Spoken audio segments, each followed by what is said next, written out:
الحمدللہ والصلاة والسلام علی رسول اللہ اما بعد اعوذ باللہ من الشیطان الرجیم لا خیر فی کثیر من نجواہم الا من امر بصدقۃ او معروف او اصلاح بین الناس۔ ان کی سرگوشیوں میں، ان کی مجلسوں میں یا ان کے مشوروں میں کوئی خیر نہیں ہے۔ یہ اللہ رب العالمین ان منافقین کی بات کر رہا ہے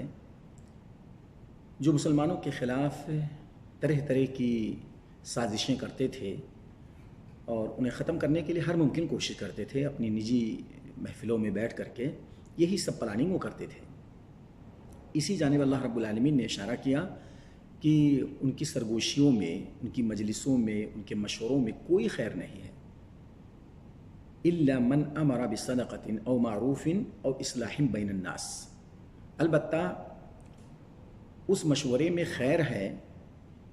الا من امر بصدقۃ، جو صدقہ و خیرات کا حکم دے، معروف جو تمام نیکیوں کو شامل ہے اس جانب توجہ دیں، یا لوگوں کے درمیان اصلاح کا کام کریں، صلح و صفائی کا کام کریں۔ ان تمام چیزوں میں سراپا خیر ہے، لیکن ان تمام چیزوں سے ہٹ کر کے وہ جن چیزوں میں لگے رہتے ہیں وہ مسلمانوں کے خلاف سازشیں کرنا ان کا کام ہوتا ہے۔ آگے اللہ رب العالمین نے بیان فرمایا جو ان کاموں کو اللہ کی رضا کی خاطر کرے گا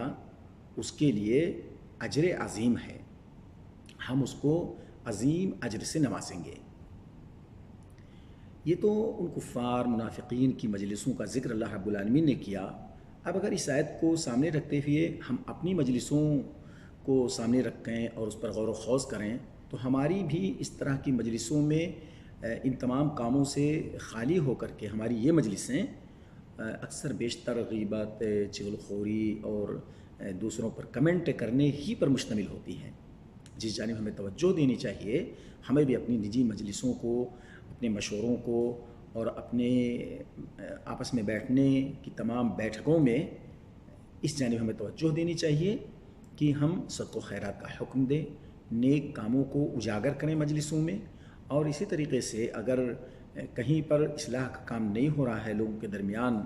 فساد ہے یا بگاڑ ہے، دشمنی ہے، تو اس جانب ہمیں توجہ دینی چاہیے تاکہ اللہ رب العالمین کی مرضی حاصل ہو اور ہم اجر عظیم سے نوازے جائیں۔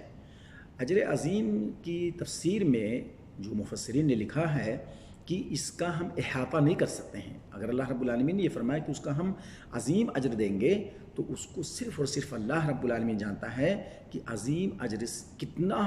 وسیع ہے اس کا دائرہ اور کتنا کچھ اللہ دے گا، اس کو ہم محسوس بھی نہیں کر سکتے ہیں اور نہ اس کا احاطہ کر سکتے ہیں۔ اللہ تعالیٰ نے اس طریقے سے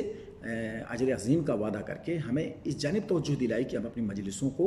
کارگر بنائیں، کارآمد بنائیں، اس میں خیر کا پہلو غالب ہو، اور اس طریقے سے ہم غیبت، چغلخوری، ان تمام بیماریوں سے اپنے آپ کو بچا کر کے رکھیں۔ اللہ تعالیٰ ہمیں اس بات کی توفیق عطا فرمائے کہ ہمیں اپنی نجی مجلسوں کو بہتر بنانے کی ہم کوشش کریں اور اس میں بہتری ہو۔ وآخر دعوانا الحمدللہ رب العالمین۔